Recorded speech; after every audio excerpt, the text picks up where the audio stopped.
welcome back to the second installment of Wrestling with My Sanity. I'm your host, Austin, and today we're going to be talking about last night's Smackdown and the happenings that happened on there.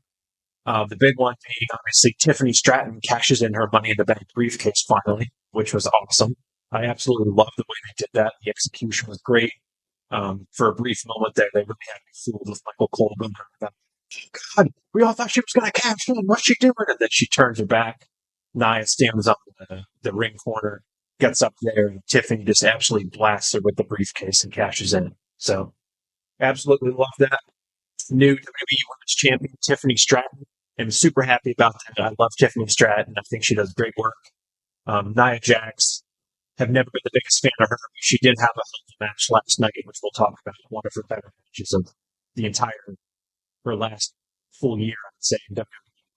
But yeah, Tiffany Stratton, new WWE Women's Champion, and I'm looking forward to seeing what we get coming out of this, whether it be her versus Charlotte at WrestleMania, or maybe Alexa Bliss returns and it's them duking it out at WrestleMania, or her versus Becky. Hell, I even run that match back from NXT No Mercy what was that, about a year and a half ago? I remember that match back. It would be a hell of a match for her. But the future is very, very bright, as it always has been with Tiffany Stratton. And I'm very happy that she is our new WWE Women's Champion. So that obviously was the biggest thing that happened on the show. But overall, it was the very first SmackDown that is on USA, moved to 3 hours starting in 2025 this year. So it was interesting to see that. It does kind of feel like Triple H books better when he has a 3-hour show, I've noticed. Like, there's been some good SmackDowns since he's taken over as head of creative, but last night really flowed smoothly, I think.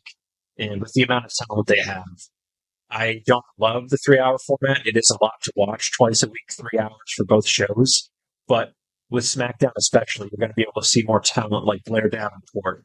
You're going to be able to see more Carmelo Hayes action, more Andrade stuff. You're going to be able to see some more people kind of break out, hopefully, in the mid-card scene and get some more TV time, which at the end of the day, that's how you get over, is getting on TV, getting that crowd reaction, having a good character. So I'm excited to see some of these younger talents hopefully get moved to SmackDown in the transfer window and seeing what we do there with that extra hour on SmackDown. Because we recently, as of yesterday, just got 2 new additions to the roster in Drew McIntyre, who kicked off the show with Cody Rhodes, and Sami Zayn is now on the SmackDown roster, as well as the American-made faction, Chad Gable's group, is now on SmackDown. So some good stars there. I've always been a big Chad Gable guy. Obviously, Sami Zayn, the perfect underdog. Who doesn't love him? So I think he's going to do very well on SmackDown with the added time. Hopefully, American-made can kind of get a little bit more over and do their thing on SmackDown. But kicking off the show, we obviously had Cody Rhodes coming out, cutting a promo, and Drew McIntyre kind of interrupted that. We'll see where that goes. I don't know if that's going to be their next feud or what. There's rumblings of John Cena versus Cody Rhodes at WrestleMania, which I would be all for. Kind of a former face of the company versus the current face of the company duking it out at WrestleMania, which would be kind of sweet. But who knows? I mean, we're so far away from Mania still. We're a couple months out.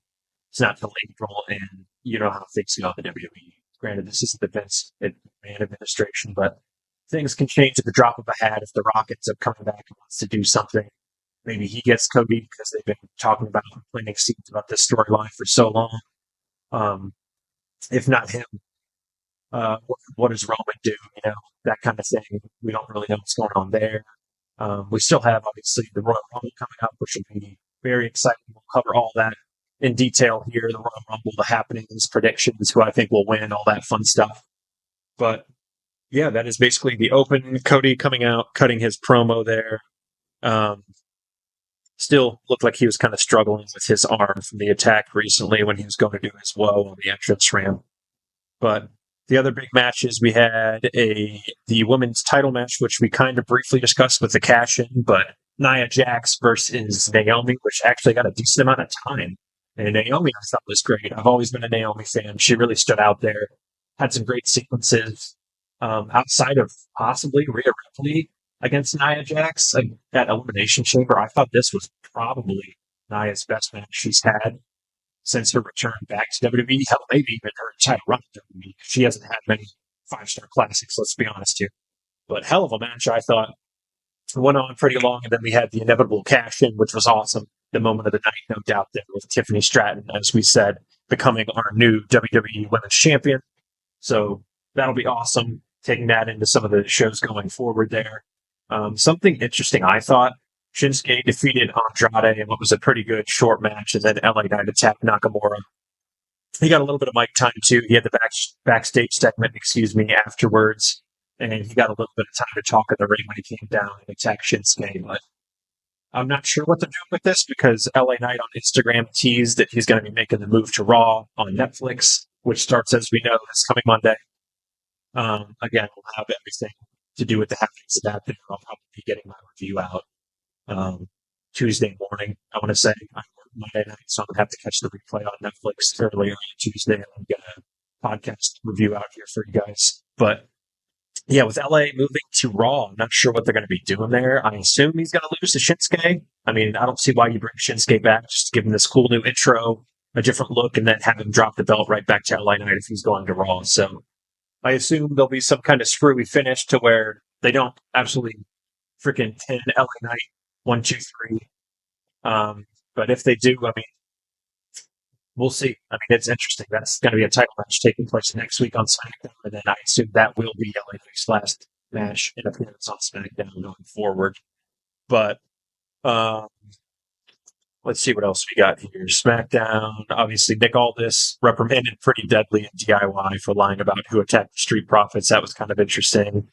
I'm enjoying DIY, what they're doing right now. We had that tag match with DIY and the Motor City Machine Guns, who have been awesome since they joined WWE recently. A few other matches, not as big. Mishin defeated Piper Niven. That was pretty decent. Matches like that, like I said, kind of the lower tier to mid-tier stuff. We're going to be seeing more of that, so hopefully we can see more people like Piper or Mishin kind of break out and become maybe, hopefully, like something like Chelsea Green's been, a great mid-card talent who didn't have much time on TV, but the time she did have, she really fucking utilized it and got over it, and became the first women's United States champion. So that'll be interesting to see how some of these people develop. The WWE Tag Team Championship match, DIY, Johnny Gargano and Tommaso Ciampa versus the Motor City Machine Guns was pretty sweet. Ended in a no contest after Pretty Deadly interfered, which I didn't really care about. I mean, with the 3-hour set when the debut on USA, you're going to have matches like this where it's like, they're just going to be random like interferences at the end of matches and stuff like that going on. So I didn't mind this match. Wasn't bad. We already talked about the WWE Women's Championship match. We had the big tag match to end the show, which was Sami Zayn joining the Usos versus the Bloodline, which was interesting. And with all of that, speaking of that as well, actually, Paul Heyman beforehand came out, cut a promo, and Solo came out. Paul was doing his whole shtick. He's like, hey, you know what happened last time I came out here and did this? He's like, you guys all came out and put me through the table, and I was at action for how long? Which is great. I mean, Paul Heyman, like anything he does, anytime he touches the microphone, it's absolute cinema. It's absolutely captivating. The guy is one of the best ever managers in WWE.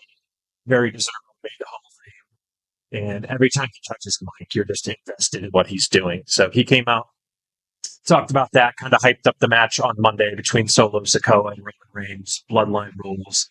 Solo talked about how he needs somebody to hold the Ufala on Monday for the match, which will be Paul Heyman, which will be interesting to see how that goes.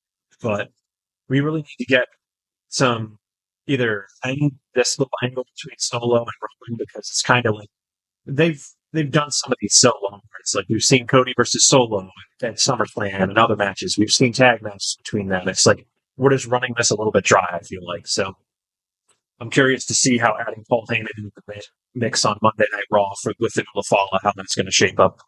But at the end of the night, we did have the Bloodline. So Jacob Fatu, Tamatanga, and Tongaloa did defeat Sami Zayn and the Usos. That was a hell of a match. They gave it quite a bit of time at the end of the show, which was nice. They started entrances, I believe, at about 10:20, which like as soon as they started entrances, they gave the match about 40 full minutes, which was sweet. Obviously, it takes a while for Sami Zayn and everybody to come down. They came all down, I believe, if I remember right. They came out of the crowd together last night, which was pretty cool. But a good SmackDown main event match, I thought. Like for a while now, we had the Judgment Day back when Rhea and not Finn Balor, excuse me, but Damian Priest were still in it.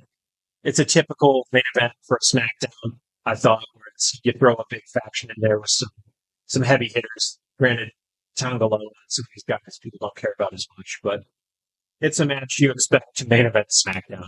They're not going to give you a Gunther versus Seth Rollins on SmackDown type of match, you know what I mean, where it's two massive guys. They're not going to give you Roman Reigns for Drew McIntyre. That's why we have the pay-per-views, or, excuse me, premium live events now. So that's something you're going to get on Royal Rumble, or if you want to have a big show, have a big blow-off moment, you got to do it on a new event or a new network, like they're doing with Netflix, loading up the card with CM Punk versus Seth Rollins and a couple other massive matches. You have the women's title match, the last woman standing with Liv and Rhea, which would be awesome. So stuff like that. You typically don't blow your load, per se, all on a random SmackDown like this. You already had big moments with Tiffany cashing in and Nia putting on a pretty damn good match. They didn't need to do anything crazy with this main event. They just went out there, had a good match, nobody got hurt, then you can kind of keep things moving forward. So with that being said, guys, I thought it was overall a really good episode of SmackDown. New women's champion out there. Chelsea Green came out for a little bit, did her thing. She's had a great title run so far, albeit very short. But I'm excited to see what she continues to do with that title and how they have this first couple feuds with the women's mid-card belt going on. I'm excited to see what they do with that and who our eventual women's intercontinental champion is going to be on Monday Night Raw. This will be very interesting. But the next time you will hear from me will be after, like I said, Monday Night Raw on Netflix, the debut in 2 days here. I will be here for that. We'll talk about all the happenings, who won, who lost, what we have kind of set up coming out of that first Raw on Netflix. We'll talk about the overall experience of watching it on Netflix, how it goes. Is there buffering? Is there all this other shitty stuff going on? Hopefully not. I have faith that they'll have all this figured out for Monday. But that will be the next time you hear from me, and we will kind of have the first real big Raw coming out of the new year shaping up. And it'll kind of give us a better idea, I think, of how the Royal Rumble will be looking this year. And I don't know if they're going to be doing any kind of like qualifying matches, or I imagine main event talent are just going to come out and be like, hey, so-and-so, I'm Drew McIntyre, or I'm Seth Rollins, I'm declaring for the Royal Rumble. That kind of thing.